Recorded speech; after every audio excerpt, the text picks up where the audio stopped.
How's everyone doing? About to get started here. Thank you everyone for joining. I'm Lucas Alvarez. I'm here with Meg Link on tech, and together we're hosting October's AIGA Insider. We're both in the in-house committee in Atlanta chapter for AIGA, and currently I work at G&A, a sustainability consultant, helping companies navigate their way to sustainability. Meg? Hey, and I'm Meg. I'm a freelance designer. I do a lot of work with in-house businesses, so I'm happy to be here. Awesome, awesome. Well, as usual, we have a great interview for you guys here today with Jerry Braccia. He's an award-winning senior level design director, developing 360 brand solutions with measurable results, directly impacting profitability and consumer engagement for multi-million-dollar national CPG retail brands on and off premise, drug, grocery, chain, hospitality, and super retail channels. In short, he's worked really well with developing large brands. So before we dig into the conversation with Jerry, we'd like to thank Atlanta AIGA in-house committee. You know, we're small but mighty. We work in-house, or even if you vested interest in in-house and you want to get involved, please feel free to reach out to me. I'm the chair of the board and I'll be the best person to contact. I'll put my information in here towards the end. So just check it out. You can also find me online at atlanta.aiga.com. And so now, without further ado, I'll hand it over to Amy Mangan for our market minutes. Amy? Hello, everyone. I'm Amy Mangan with Robert Half, Marketing and Creative. And this month is special because the 2022 salary guide has just been released. I don't have a ton of info specifically on Atlanta that I'm going to share with you. However, I will point out that the guide does have salaries that can be adjusted to our local Atlanta variants, and we'll show you kind of what's happening in terms of salaries of all creative marketing and digital roles in our local market. And it's not in today's Market Minute, but this news was just released, so I had to share it with you. TikTok just announced they're putting an office in Atlanta, which is pretty cool. And they're already posting creative jobs here in marketing and brand roles. So go and check out their careers page if you're looking or you know someone who may be. And I have no idea on timeline or dates or anything, but it's coming. All right, so heading into 2022, we are seeing a rise in salary comp around 4% on the whole of all professional services industry. For creative and marketing, it's looking a little bit higher than that, actually. We've seen a lot of rebounding growth since the pandemic and some of the pay cuts that occurred or stagnation of salaries. So we're looking probably more like 5 to 6% growth year over year, which is pretty cool. On the bottom right corner, and this information is all from the salary guide, by the way, these are the hottest roles that we're receiving for both contract and permanent positions in Atlanta, but also nationally. And our numbers in Atlanta really reflect what we're seeing on a national basis. And happy to report the graphic designers and UX designers are both on the list. And those are obviously just alphabetical, not in order of amount of positions. So they're two hot jobs that we're seeing a lot of requests for heading into next year. On the next page, what we are looking at is a very challenging, shall we say, hiring market. So if you're in a leadership seat or you have roles open around you on a team, you're probably feeling this. Our clients are telling us, specifically in creative and marketing, that it's taking well over 3 weeks to fill just an execution level, like standard non-management position. So that could be like a regular graphic design position with no direct reports. These jobs are staying open for months. And so that can potentially create other issues for the rest of the team. If there's an entire 40-hour person a week who's not in that role, that work is going somewhere. And oftentimes it's falling onto those other folks on the team. And then that creates additional burnout and subsequent retention issues. And it becomes sort of a revolving door and a snowballing issue. So this is a pretty key thing to be aware of as a manager or as somebody in a leadership role or who has influence on a team. And so a lot of our clients are turning to specialized solutions firms to help pick up the extra workload when it's taking so long to fill full-time permanent roles.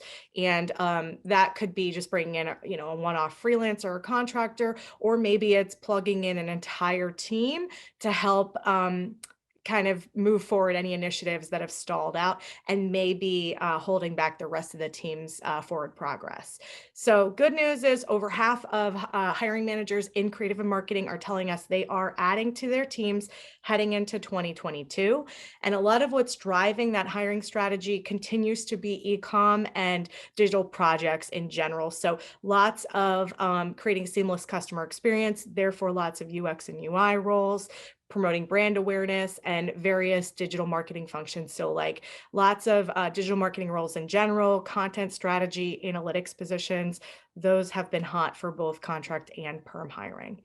On the next page, what I want to point out is just what top performers who were responding to our survey in the salary guide or prior to the salary guide being released were telling us that where their headspace was. So about 50% of them nationally feel underpaid. Almost that amount will plan to ask for a raise this year, and a third of them will quit without another job lined up if they don't get that raise. I was literally moments ago just reading a Fast Company article about people quitting without another job safety net set up. We're seeing it every day. Our recruiters are receiving emails and phone outreach from people who are like, hey, I just put my notice in. I'm free after next Friday. Get me some contract jobs. People have had it. They are sick of being overworked. If they're not getting the changes that they're asking for, they are like, bye. And we're seeing it every day. So there's a lot of changing going on in the market. So do make sure that you are giving raises when raises are due, doing salary adjustments if necessary, and just making sure you're treating your full-time top performers as best you can. So two notes on the bottom piece. So 66% of folks are confident they could find a new job quickly, and 87% are confident in their current skills and marketability. And I'll be honest with you, in the creative space, I mean, if you're a good person and you've got a good book, you're probably right to feel that way. You can get a new job very quickly in this market. I'm not telling you to go put your notice in and walk out the door today. That's not what I'm saying. I'm just saying that it's definitely a candidate-driven market. And it's especially important to make sure that you're treating your folks well. So if you want to see the rest of the info in the salary guide, it's a free resource. I am happy to share it with you. I think the more people who have access to it, the better. There's a section on DEI. There's a section on benefits. There's a lot of national trends for hiring. And it takes about 15-20 minutes to go through it. And I'm happy to do that on a Teams meeting. So feel free to reach out to me on LinkedIn or shoot me an email. My contact info is right there, amy.mangan@roberthalf.com. And I look forward to hearing from you. With that, I'm going to hand it back to Lucas. Awesome. Thanks, Amy. Always good to hear that graphic design is in demand. So that's great. And for the directors out there, make sure to make them happy because you don't want to lose anybody. So without further ado, I'd like to welcome Jerry Braccia. Jerry? Hi. Hey, thank you. Thank you so much. Thank you very much. Thank you, Lucas, Megan, and Amy for putting this together and taking your personal time to walk me all through this and to help me to meet the Atlanta community. Coming from New York, I'm extremely excited to find out what George is all about. Awesome. Well, hopefully you find some good things here. We all love it. So thanks again for being with us here today. So, it's been a pleasure talking with you about your schooling and your career journey so far. For some background, I'll just give you guys, Jerry first got his BFA in graphic design at State University of New York College at Purchase. It's a long name. Yeah. But before going on to get his MFA in design at the School of Visual Arts, a fantastic school. There, he had the pleasure to be taught by some incredible teachers that we'll talk about that pushed him to think outside his comfort zone and took him to the next level of talent. So today, we want to talk a little bit about the importance of trying new things out that aren't necessarily your passion that you start out with, but can elevate your perspective and perhaps even become a newly inspired passion. On that note, I think it would be great if we could start today by talking a little bit about your schooling experience and how your perspective grew from a young designer to who you are today. Yeah, I think, and yeah, I think that's the an important part of the journey. I'm assuming a lot of people who will be seeing this or participating might be, you know, a new student, you know, just graduated students or currently students. And for me, as a student, my passion, going back all the way to elementary school, was always comics and cartooning and toys and things like that. And I always thought that's what it was going to be. And in the very small kind of community of students, you know, from elementary school to high school to college, that the group of people, of talented individuals in that pool, you know, I realized like maybe it wasn't as special as I thought going through the process. And then you know, by the time getting to college with the advent of social media and saying, wow, there are a lot of talented people out there. So I had to rethink that. And even though it will always remain a passion in terms of a job, you know, I went a pragmatic route, which led me to design, which in my head was at the time when I began my undergrad, commercial art, right? Vocational kind of studies. And then it took me a couple of tries to get into SUNY Purchase. It was a very competitive design program. And when I got in there, it was as an older student as well, which I think helped me a little bit with my perspective, because, you know, I had a commitment and time to think and reflect as to what direction I wanted to go into and to take the study seriously. That, you know, it was the interdisciplinary path was wonderfully fulfilling and so in depth. And then yeah, I kind of didn't want to graduate, so I just you know, so as an older student, I made the decision to just continue straight through from undergrad to graduate school, and to continue those studies, because I enjoyed them so much, and there's so much area to cover, and all of my like little passions here and there I was able to bring in one way or another. So yeah, I loved SUNY Purchase very much.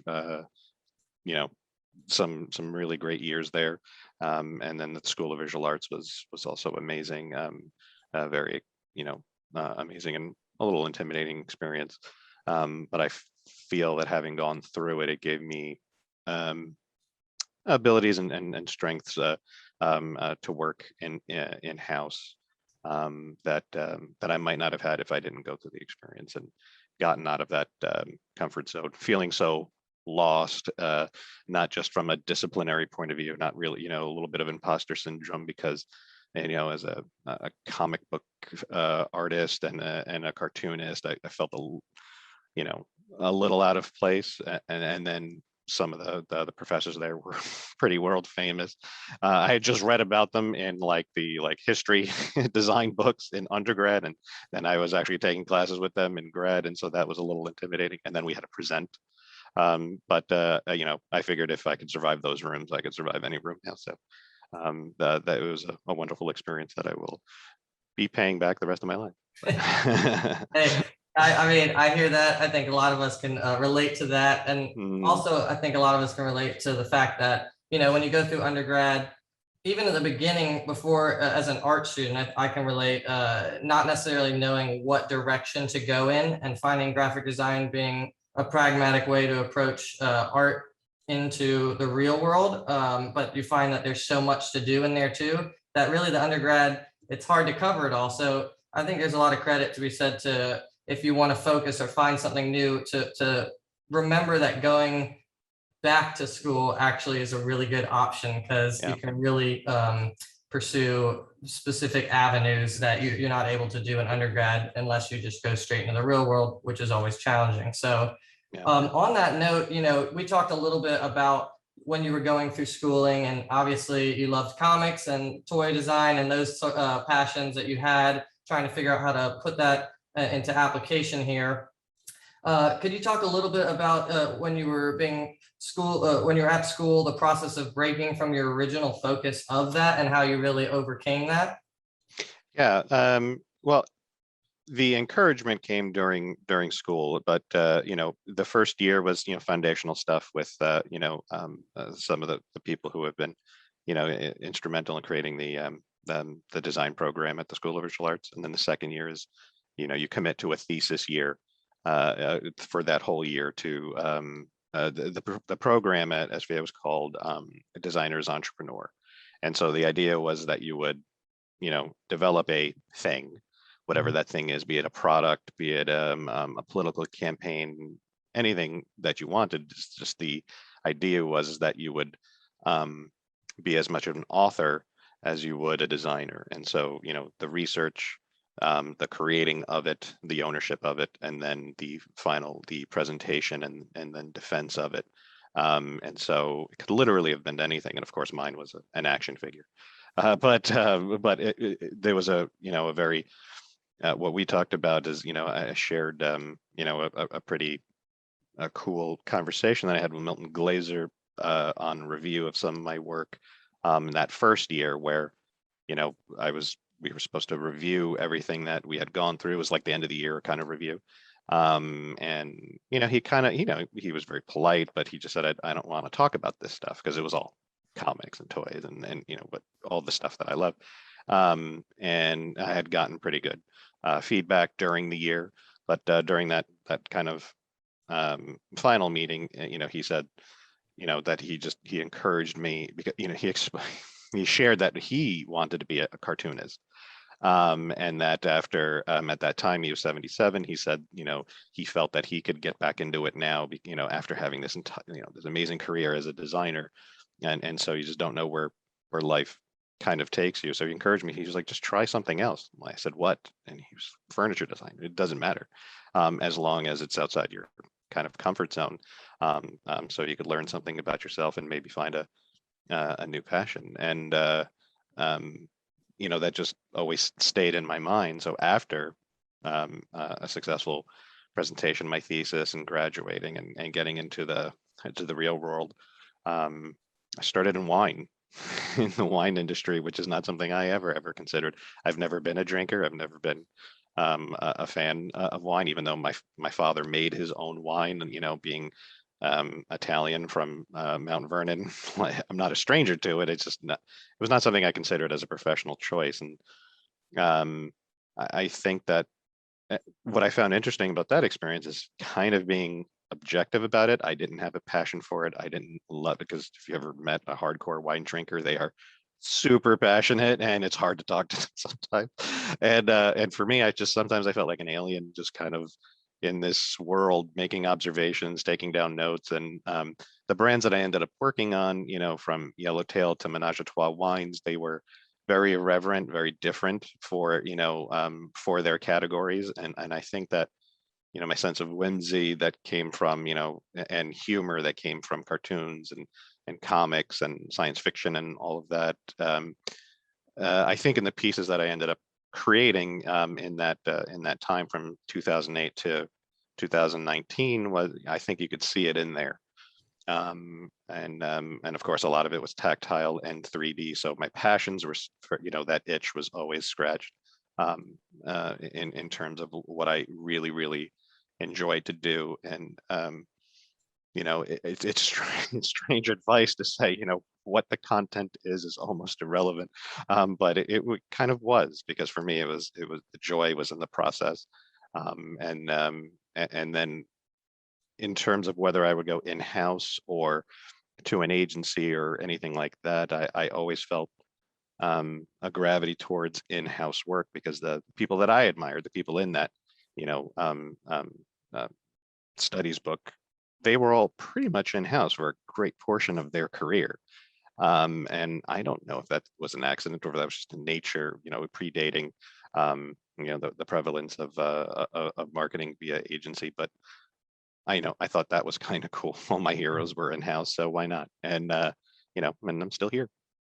That's awesome. I mean, yeah, you kind of answered one of my next questions, which was how did experimenting help you with your overall understanding of design? And it seems briefly what you said, and we can go a little more into it, was just you can take what you learn from that one aspect that you love and just apply it to other things, even if they aren't your passion. And you can start to figure out ways to infuse those and actually become something new and cool. So, I mean, is there anything else too that the experimenting, or what did you experiment when Milton Glaser told you, try furniture design? Where did you go after that? Like, what did you do to help you get that additional perspective? For me, it was about 3D design, which was like, I won't say it in its infancy, but in terms of like 3D printing and things like that. At the time in 2008, it was, it was expensive to do so, and it was a specialized kind of thing. Now, for what I paid for like one piece of my prototype, I could actually have like a print farm in my garage. And so like, so things have changed radically in a very short period of time. I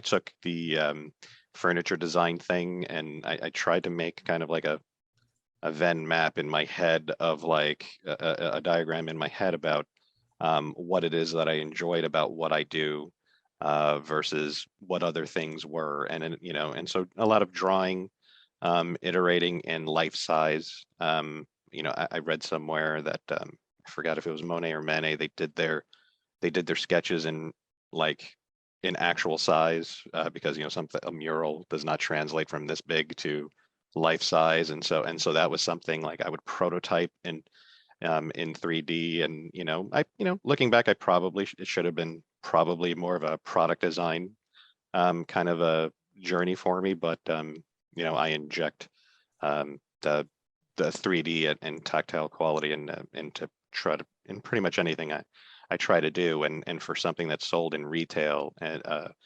whether it's wine or pizza, I think that it's relevant. And so I'm a little scared around like table saws and stuff like that. So I don't know about furniture design proper, but maybe. Yeah, like you said, and going back to the point, it doesn't necessarily have to be your main focus, but trying it helps kind of bring Yeah. it back together. And Yeah. how can you apply that? I mean, I found too, when experimenting with different aspects of design, whether it's 3D, how I can then now pull that into what I'm doing now, and it's surprising. So I guess on that note too, what is some advice you might give someone who's on your team or that you just met that's starting off, on who only really wants to pursue one passion of design like comics, Yeah. besides Yeah. just experiment? What else might you tell them? Well, I think that and maybe it's a cultural thing for this country or my generation, I don't know, but I think that there is a tension or an overemphasis on having to be like super good at it in order to bother at all. Like I've spoken to many, I don't golf, I'm not a sports fan, but I'm sure that you can find a lot more poor golfers and bowlers than you can great ones. And so that's like, well, what's the point? The point is that like for sculpture and a lot of this 3D stuff, I didn't say I was good at it. I just said that I love it. And I think I think that's a big difference. Like I would love to try surfing. I don't think I'll be any good at it. That's not something, you're not going to find GoPro footage of me of doing it, but I might enjoy it and might be very happy at the end of the day. So, my first hire, Courtney, we have that interview process where you talk about, passions, and she said that she painted guitar amps and speakers for bands. And I just thought that was such an interesting thing. And I think it's just important to just try a bunch of stuff. Don't worry if you're good at it or not. You don't have to post everything to Instagram and get instant feedback of it. And sometimes it's just allowing your brain to activate in a way that you might not have thought. So whether it was, painting or drawing, I had another direct report who was very, very linear. She was very, very intent on, she did not want to kind of go past being a senior art director. Nothing is wrong with that. She was fine with that. And in the end, in talking back and forth with her, we figured letterpress was a really good fit for her. So just as long as just getting off of the computer for just a second, to kind of to key into that one little thing that just really, really makes your brain happy. And letterpress definitely, as opposed to like calligraphy or any of the other things we kind of like proposed back and forth. Letterpress really did it for her, and it was awesome. And then later on a brand called Charles and Charles, which is a Washington wine, you can totally see it in some of the work that she produced. And for me, that I think that is key. What I always tell anybody who would ask is is basically just try the new thing and don't worry about if you're good at it or not. Just let your brain try something different. And Very, yeah, pushing off great. that, Brittany had a question about, would you recommend doing a UX UI design boot camp for if you have a BFA and you've Oh, for already sure, graduated, would sure. you recommend doing a Absolutely. boot camp just to expand your skills? Absolutely. One of the great things I like about Papa John's is they have a tuition reimbursement system, and and so there's two different ones. There's an in real life one that has to be kind of like germane to like what you're due for the company. And then there's another one that is, digital online learning, which can be anything. And that is a great question, because that's actually what I'm interested in next doing. So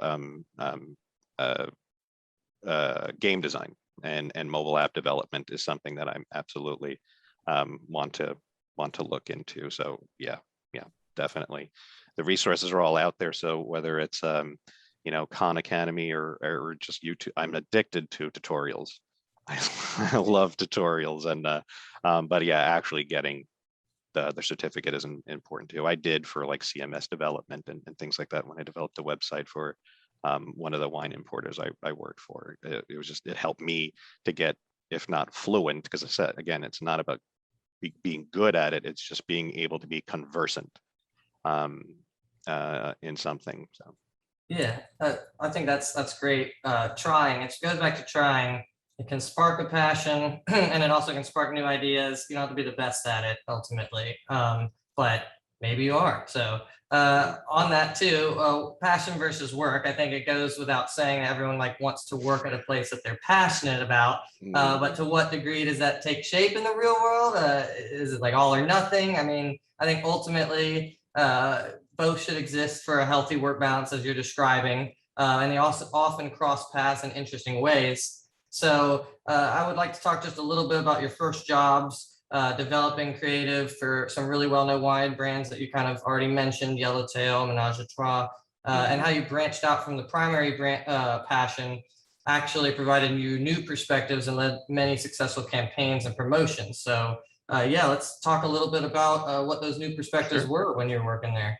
Yeah, one of the unique things about working in-house is that, especially for large brands that might not have large brands or companies that don't have a marketing infrastructure yet, you might inherit a lot of ideas, or you might work in parallel or in service to an external agency that are providing broader ideas.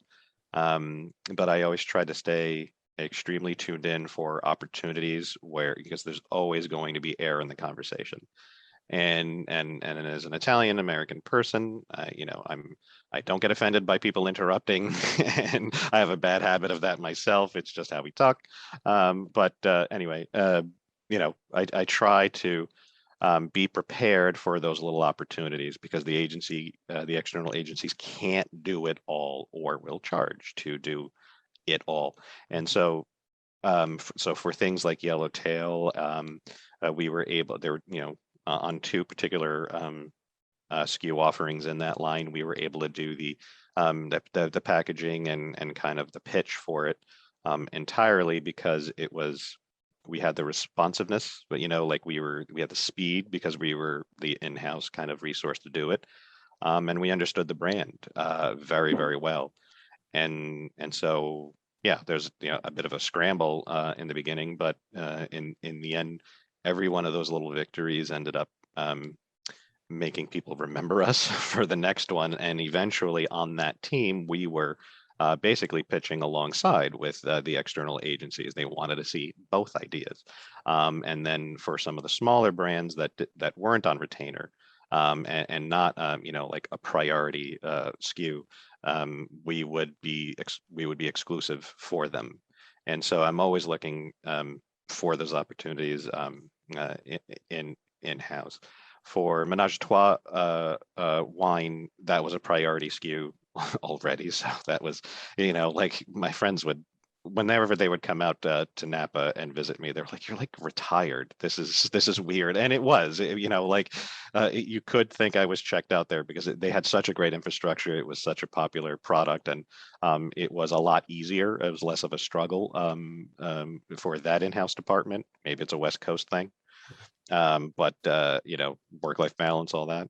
But similarly, we just took these very strange opportunities whenever they came in. Part of that was also talking to people outside of the departments that you might not normally talk to. What was key on a retail basis for that was talking to the sales staff, asking them their needs and their wants, and we came up with a really great conversation that ended up becoming kind of like a staple of how we do things, which was called the one tile, the one store tile conversation. And that was a tool that they could use when they're talking to buyers, and that our displays and our point of sale materials are designed specifically to cost them only one tile in their store. And that was, it was a very, very successful conversation that ended up kind of dictating how all the brands moved forward with their retail and their in-store stuff. So that was a wonderful experience as well, to just kind of prepare me to think, to talk to others with the capital O, who are outside the immediate, kind of creative zone. That's another interesting touch point. We hear that a lot too.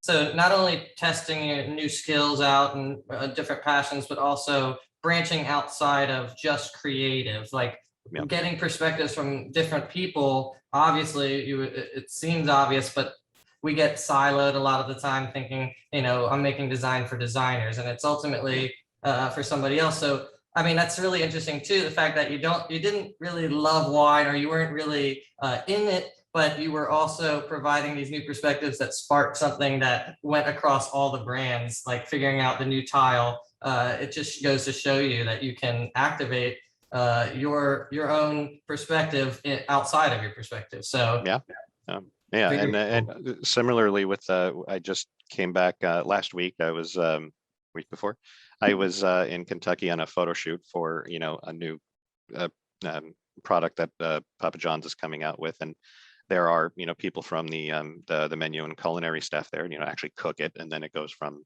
an oven on set to be photographed, and in between there's all this downtime, as I'm sure you've known on a photo shoot, that I converse with them because they have the reality of actually making the products and doing R&D, and I learn so much from people actually making the pizza, other than the brand, the marketing, and all the artists on like the one side. There's these like two guys just standing on the other side waiting to make pizzas, and talking to them is so fruitful, and just leave with a list of ideas. And so from those conversations, when we're back in real life, and I think in January in the Atlanta Battery, one of the first things we're going to do is get a 3D printer, and we're going to start printing out some of these cool things that that came from conversations there. So it always comes back to that in a very interesting. It's a very interesting way, because for me, part of the challenge of being in-house is retaining new talent, young talent, and because they have so many options, and keeping it interesting. And that is one of the ways that we can do that, because yes, 80% of the work is going to be repetitive and executional, and we might not always dictate where artistic direction is coming from, but those little amazing opportunities are just so much fun when they come up, because no one's prepared for them, and then you and your team get to show them this thing that they had no idea that they needed. I love that. Yeah, it's like instead of fighting the wave of trying to force something to happen that you believe necessarily might be great, you kind of listen and find the paths that should be activated and find new ways to activate them, which is really cool. And kind of on that note too, like going back to like when you're working at these brands and you made the one tile, like you talked a little bit about the new skill of 3D design that you really pushed forward, that you really kind of fell in a passion for. Can you talk a little bit about that?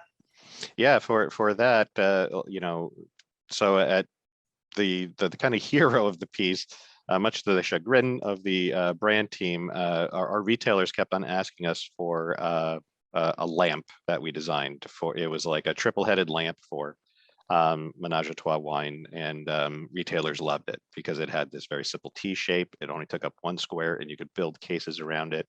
And I just have all these great photos of the inventive things that the merchandisers did with it in the field, and how I went about that, which takes a little bit from cartooning and a little bit from 3D stuff that I learned, was I actually did it like actual size. I took a piece of acrylic and I put it behind a case stack, and I just drew on it in the real size that it was going to be. And so I can talk to my creative director about it, and the brand people, and and anybody who just kind of passed by would have comments about it, and you can see how big it would be in real life. And you would just, rather than just doing like a 3D model, because I love doing that too. I love Modo and Autodesk Fusion and all of that stuff, but it's this big, and then when you go to print it out, it doesn't necessarily work. And so that process worked really well, and that's one that I continue to use, because equally going before that, I got in a really bad situation where I did an amazing 3D rendering for a wine label for Villa Pozzi. It was a Sicilian wine, and they loved it so much, and I couldn't reproduce it in real life. Oh, no. And that way, because we just couldn't, because the rendering had this like exact kind of gold and this finish that they wanted, and it took almost a year to find a printer who could actually reproduce this thing that stakeholders zeroed in on. They loved it too much. So from that point on, I told all designers, there are no sketches. We don't present sketches, and we don't present renderings. Like, it's going to be a physical bottle that we know, a physical thing that we know that we can deliver. It looks like, works like, prototype. So that was a failure that I turned into a clear learning that I use to this day, and just trying to work one-to-one whenever possible. Not always possible, but Makes sense. I mean, yeah, that can be a challenge for sure for designers. You present something because you're really excited about it, but not fully thought through the actual model, and you're like, oh, it gets stuck. But I mean, it happens, and it's usually that where the stakeholders were zeroing in on that specific thing too. Yeah, So always prototype. Yeah, it's like how a cat always knows who's the allergic person in the room. It's that type of thing, showing work to a stakeholder. It's just like, I just assumed that a vendor could just make anything happen, and that was a mistake. But one I won't repeat. Yes. Well, on that note of developing your career, we talked a little bit about the passion and developing alongside each other, and that they're not necessarily the same thing, but they can benefit each other, building new perspectives. So your career taking you through a lot of different companies. So I'm curious about how your learnings helped you build brands specifically. So going on building brands and your teams. So do you mind telling us a little bit about your global brand experience? Yeah, from an in-house perspective, in the beginning, it was definitely much more executional. So it's just like there's this kind of like mandate, and then you have to make it real into all the pieces and parts. And so, and I've been involved in kind of like, the one of two ways that I've seen it, where you're kind of like, you're getting a blueprint from an architectural agency, and now you got to go ahead and build this thing. Or you're involved in the actual design and the making of the blueprints, and then you have to go build the thing as well. But either way has worked for me on some of the established brands. that, you know, the very big brands, they've always had external marketing support. So, you know, agencies of note, definitely for media placement and things like that. You know, we couldn't unfortunately do the first Yellowtail Super Bowl commercial, so we couldn't do that in-house, obviously. So, you know, for a multitude of reasons, but where I explained to my team on that is like, you know, we were able, all the interference we were able to run so they could concentrate on doing that while the agency was working on that. That was our success. And so it is that part is definitely always a team effort. We're never, I've always tried to establish a culture of we're never in competition with the external resources. It's an exchange of ideas, and you know, if their ideas are better, well, that's something we have to work on. Mhm. If not, well, we can make the case by our work and showing why it isn't. So yeah, it's never been us or them on that. And then for some of the smaller brands I found, and the smaller projects I found were the greater opportunities for the kind of brand building and the storytelling. And that's why the experience at the School of Visual Arts was so helpful in that, you know, like I said, I could that final thesis pitch, if I could survive that room of like Stephen Eller and Milton Glaser and all the other faces I don't even remember now. Like, yeah, I can pitch to any other brand person on an idea. And I know I joke about not being emotionally attached to the content. I do believe that does help. For me, it has helped, because if I was working in toys or game design or something like that where I loved it so much, I would be so crushed at the end of the day if something didn't go my way. But you know, if we went but you know, for a wine label, if we went with Pantone 342 instead of 341, like, I will sleep at night. I will sleep. So but you know, but again, that kind of attitude can sometimes be perceived as disengaged. So I'm working on that. But Always. I do believe it gives an objectivity and maybe a breath of fresh air into the conversation that, you know, when everyone else is flying so close to the sun on a particular subject and they love it too much, we start talking to ourselves. And that's why I think working with an external agency is so important, because you know, they can sometimes see what we don't. Yeah, that just fits perfectly into what we're talking about with perspectives, and yeah, flying too close, we can be in our channel and just forget that it's for somebody else or for something else. You know, we're graphic designers, we have an art background, but it's for a purpose. So Yeah. finding that out. And you know, we talked about something interesting too about like brand books. You know, there's so many different ways of making brand books, and you mentioned specifically about how one of the most important things that a lot of time they leave out is what not to do. Yeah. So I'm wondering if you talk a little bit about that. Yeah. You know, so for Menage a Trois, obviously it came from another wine brand called Folie à Deux, which, you know, means, you know, which is a psychological term. They're both psychological terms. Just one has taken a different connotation culturally. And so every agency that would come in, you know, it was, you know, despite being in Napa, despite being in wine, despite being a brand called Menage a Trois, the company was rather conservative. And so everybody that pitched us just always thought they were blowing our minds by doing something naughty. And so eventually we had to put it into like kind of like a pitch book that they would see prior. And it was just like, well, this is what we are and this is what we aren't. You know, without muddying the water or being, because, you know, we do want those fresh ideas, but also we don't want external resources wasting their time on things that we know, you know, that they're not going to want to hear, or to just step up the game, you know, to such a degree where we couldn't say no. I hadn't really seen that happen, but, you know, it could. Yeah. But yeah.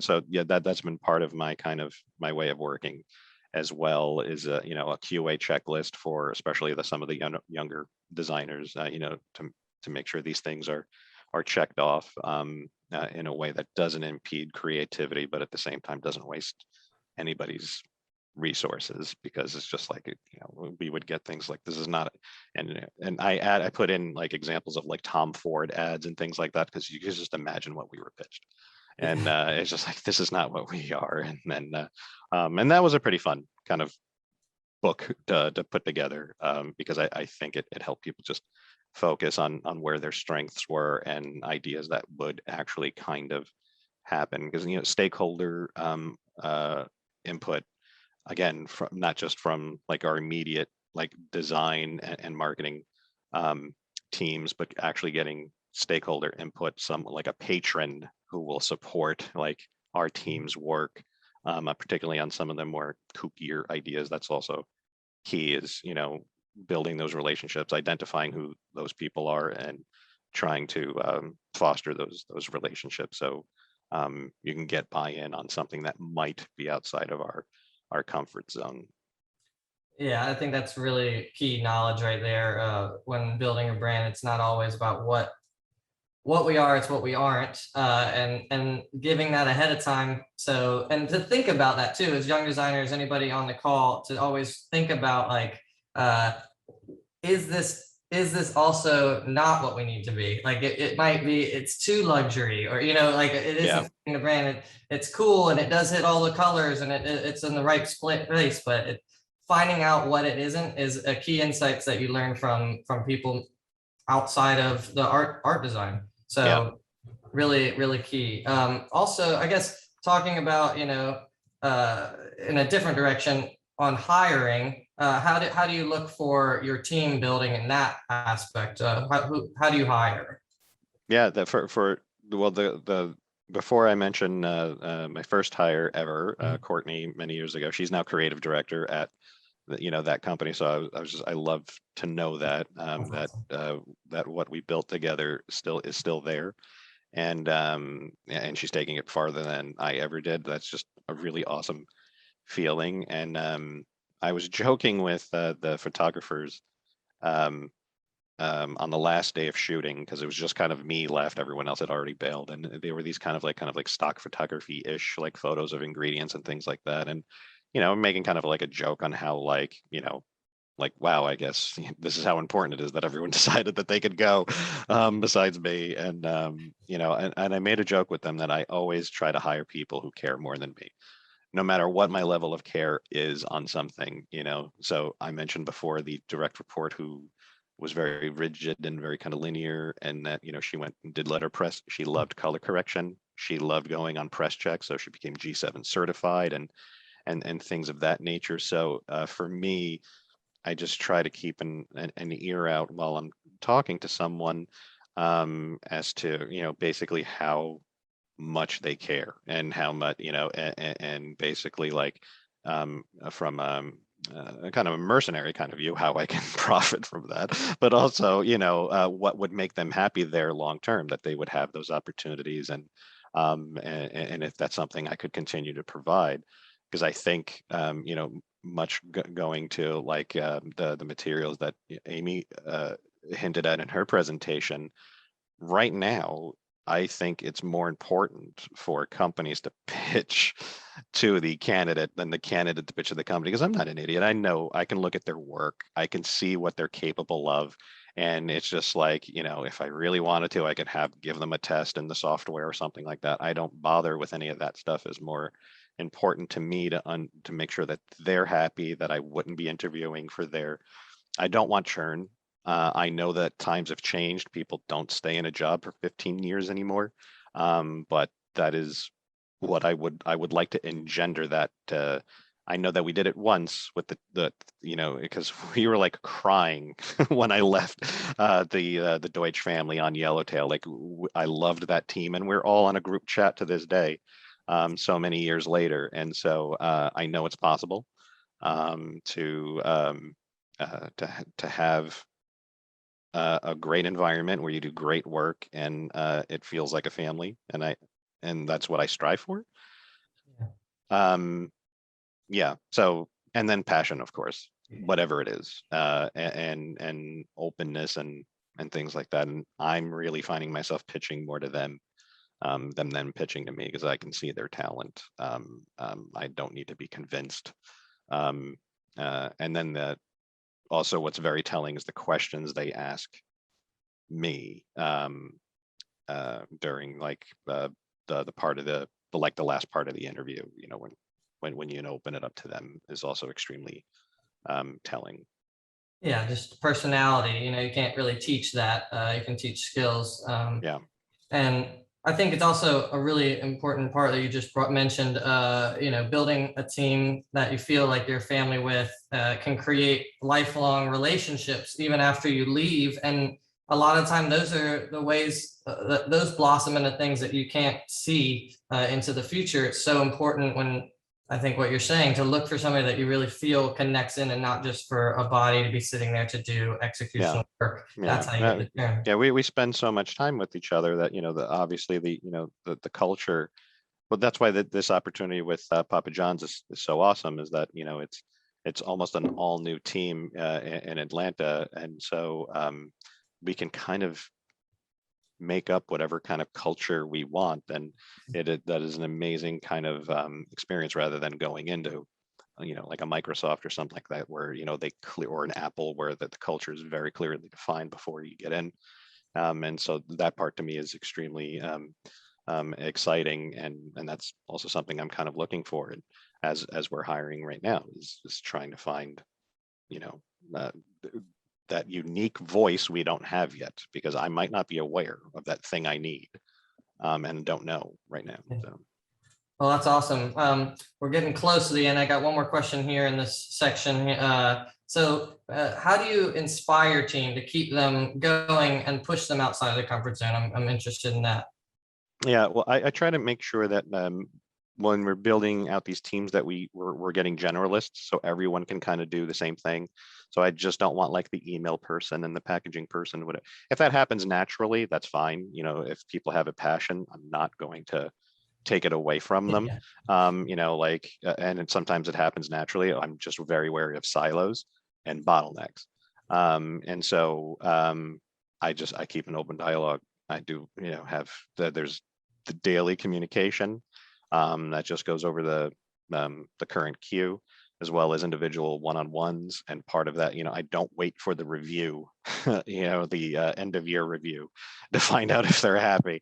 I am constantly just probing them as to whether or not, that they're feeling fulfilled. What is it that they're not working on that they'd like to be working on? Do you see any opportunities when they're talking to someone cross-functionally? And that bore fruit just recently with the redesigning of some email templates and things like that. Just these little tiny moments of just making a culture where it's okay to be surprised and you don't get punished for raising your hand. Oh, that's great. So it's so easy. It sounds so easy. It's so hard to do though. That's a relationship, keeping a relationship like that.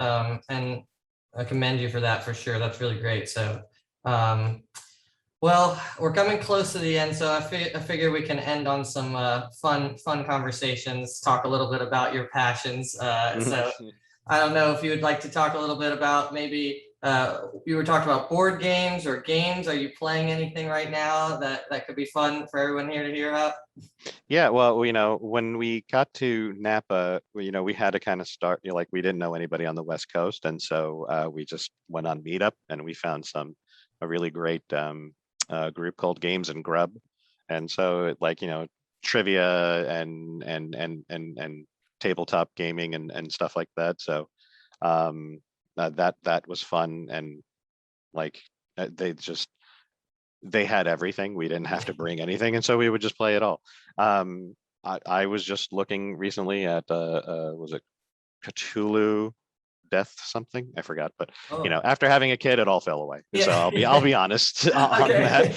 Yeah, my son was born in 2008. Yeah, so right now gaming is green toys, which are these really great sustainable toys that I love, and Santiago of the Seas on Nickelodeon. That is that is my content there. But yeah, funny enough, that's something I never could have foreseen. I always felt maybe I missed an opportunity by not going into in-house like toy design somewhere, and then seeing my son interact with things like green toys and some of these great products. I'm like, man, so that's a little bit of a regret on there. But how was I supposed to know, when I was going to school, that I would even have that experience with my own children, seeing his joy and how he interacts with things, and then that perspective as well. So yeah, but yeah, you can, I don't know if you can probably see behind me, but yeah, there's always toy. You know, I'm not fully unpacked yet, but yeah, there will be toy-age there. And I figured what better way to be taken seriously by your peers than having a wall of toys behind you, right? At minimum breaks down the wall. Be open there. So Yeah, and there's yeah. still time. There's still time to work on those Oh yeah. projects, like Milton Glaser said. You know, maybe Yeah. later. That's when you bring Well, it back. what the I think the advent, prevalence, and continued success of things like Patreon and other and crowdsourcing, that it is totally possible and cost effective in the way to do so. Doing, like, you know, the garage kit type of thing, whether it's designer vinyl or anything else. You know, I'm definitely looking, you know, to get back into to all of it, really, because again, it's the pressure to be the best in that particular category. It's affected me in that it's just like, you know, well, I'm not Alex Ross. I'm not, you know, Jim Lee. So why bother? You know, I'm not Bill Watterson. So why bother doing any of these things? And it's just, you know, that conversation I think has changed a little bit with, you know, the advent of the digital tip jar and social media. So I'm hoping to definitely get back into it once I am not so exhausted. Absolutely. Funny right now. So Yeah. on that note, this has been really fantastic, Jerry. I really Thank you so much again. Yeah, thank you all. Absolutely. Great insights. We'll be in touch. Thank you guys so much for joining us. And one note, this is just for next time. We're also going doing our next webinar the second Wednesday, not the first Wednesday. So we'll let you guys know that over social media. But Jerry, thank you so much. Have a great rest of your day. Thank you very much. I will be definitely tuning in, and I'm so happy to be here in Georgia. I hope to meet some of the people on this call. Absolutely. We will. Thank you. All righty. All right, guys. Have a great Have evening. a good day, everybody.